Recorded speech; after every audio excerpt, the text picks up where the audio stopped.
بعض. يلا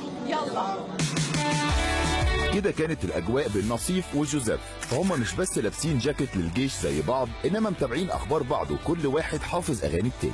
ويلك إذا ناوي تحرق قلبي بكحلة عينك، وينك بربك حدا قدي بيحبك. وبما إنه جوزيف نزل من كام يوم أغنيته الجديدة روح، حبينا نختبر نصيف ونشوف إذا سمعها ولا لأ. هلا في ان شاء الله ألبوم عم بتحضر وروح حبيبي، وفي روح مع البطل هون، حبيت روح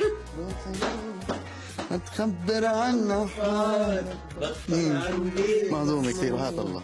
ومش بس جوزيف اللي حب أغنية بربك، نانسي عجرم كمان سبقته وعبرت عن إعجابها بالأغنية في لقاء سابق مع إيتي بالعربي. نصيف زيتون حبيت له أغنية كتير حلوة، بربك كتير حلوة.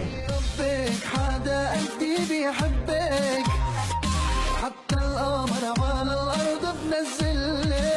نصيف بدوره استخدم الكلمة دي عشان يشكر نانسي بتغريدة، وهي رجعت ردت عليه بتغريدة تانية. فهل ممكن المحبة دي تترجم لديو يجمعهم؟ بتشرف اني اعمل معك ديو نانسي عجرم. وجوزيف كمان بيوافقوا الرأي. في حدا بحب نانسي؟ يعني نانسي في كثير فنانات، مين غير نانسي عدلي؟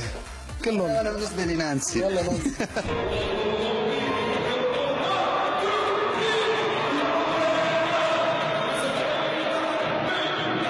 وبما ان المناسبة هي عيد الاستقلال، فطبعا لما يغني جوزيف لبنان راح يرجع، هيتحمس مع الجمهور وهينزل عندهم.